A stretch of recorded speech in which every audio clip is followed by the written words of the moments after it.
What is going on, everybody? Welcome back to Chuds BBQ. My name is Bradley Robinson, and today I'm gonna show you how I made these.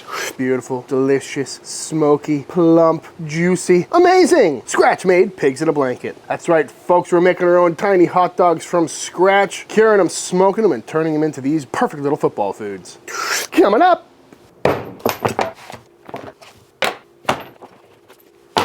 This is some meat.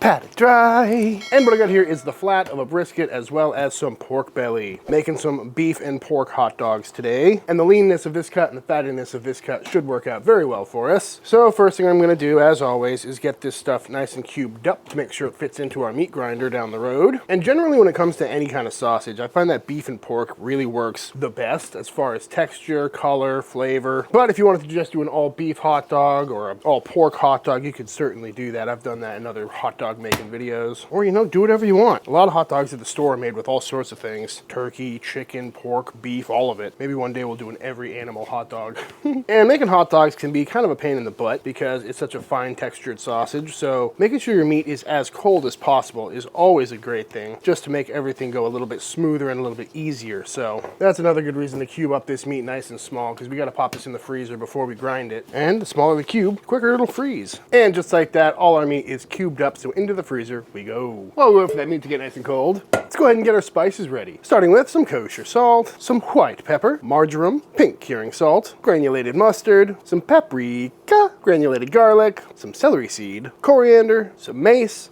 and some milk powder as our binder. And just get that all nice and mixed up. And of course, exact amounts and ingredients will be in the description box down below. Now that the meat is nice and cold, in the grinder we go. Going through the small die today, we're gonna pass it through several times. Beautiful, nice pebbly grind, very clean. That's exactly what we're looking for. But now, before this gets too warm, I'm gonna send it through one more time. You can see already that it's already starting to get a little more homogeneous.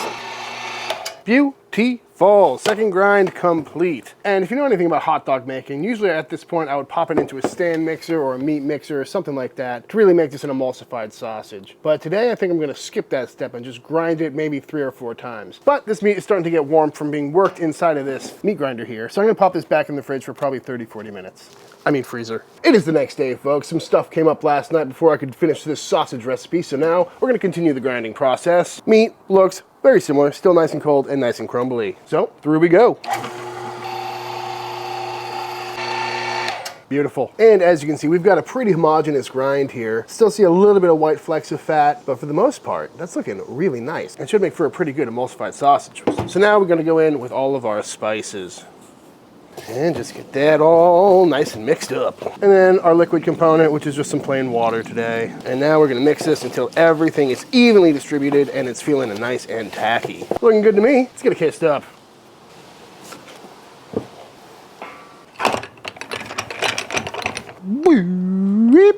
Going on with some sheep casings today. These are some 26 to 28 mil. Got these from the sausage maker, and I'm a little nervous because I really hate working with sheep casings. They tend to break very easily, so we'll see how this goes. This feels smaller than usual.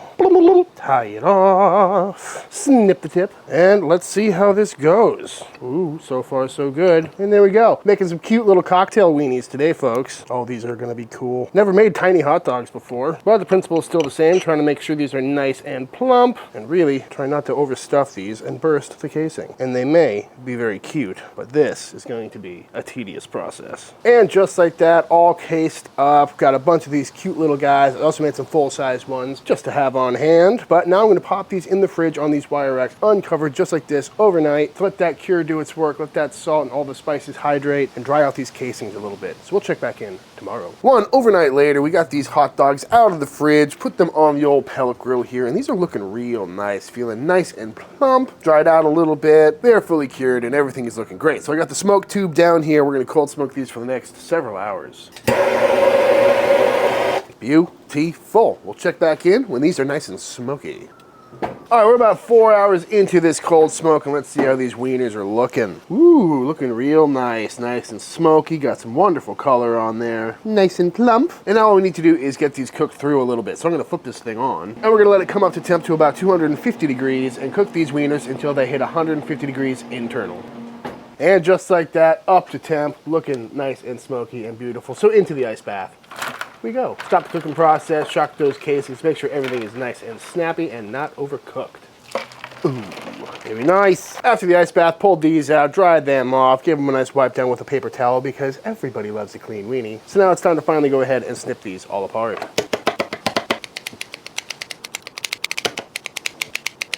And just like that, we've got a big pile of some hot dogs and of course some tiny little wieners. Let's turn these into pigs in a blanket.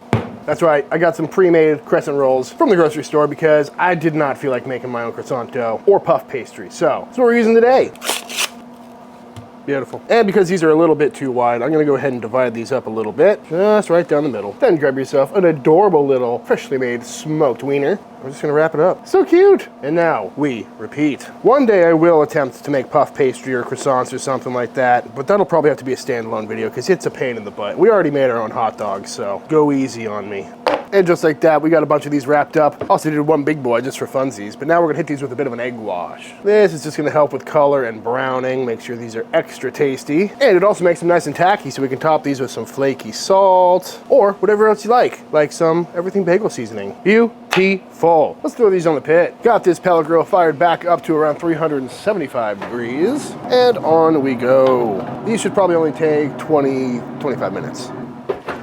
Ooh. And just like that, folks, these guys are looking beautiful and golden brown. So off they come. And there they are in all their glory, folks. Beautiful color from that pellet grill on that pastry. Gotta love that. Got some little weens back here hanging out, and yeah, I'm ready to see how these came out. Gotta tell you, folks, I've been meaning to make this video for a very long time, and I am pretty pleased with how these are looking. Those wieners got a little bit darker than I was expecting, but probably because I triple smoked them on that pellet grill. But the color on that pastry is perfect, top and bottom. Beautiful golden brown, and I think it's time. So let's go for it.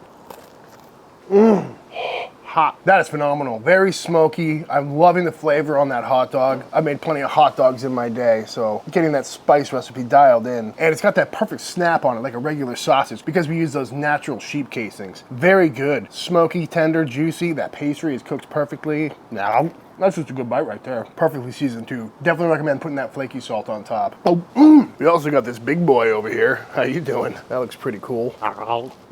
That sausage is so juicy. Definitely looks like a hot dog too. I cannot tell you the last time I had a little pig in a blanket like this, but it's a classic for a reason, folks. It's just like a hot dog, but the bun is in different form. Go ahead and pull this out. Whoop. Ooh, beautiful stuff. Nice and juicy. Ah, it smells so good. No one will ever know. Now I know this is a tremendous amount of work compared to your normal pigs in a blanket recipe where you can just go buy some hot dogs or some cocktail wieners or something like that. But if you're into sausage making and you've never made an emulsified sausage like this before, I highly recommend it. It's a really cool process and the taste is definitely way better. A little spicy ketchup, don't mind if I do. Brings me back to childhood. Now before I go ahead and eat the rest of these in shame, I think it's time for the official taste test. All right, y'all, that is it. That is how to make some absolutely fantastic, smoky little pigs in a blanket. I highly recommend giving this one a try. As always, it can be as difficult or as simple as you want to make it. But as far as pellet grill recipes go for tailgate foods, this one's definitely up top. But all that being said, if you enjoyed this video, let me know by hitting that subscribe button. Let YouTube know by dropping a like on this video. If you do give this recipe a try for yourself, be sure to tag me on Instagram at Chuds BBQ. I'd love to see what y'all are cooking. Big shout out to all the Patreon members. Thank you for supporting Team Chud and allowing me to keep making all these videos. And until the next time I see you, please go cook something outside. Peace!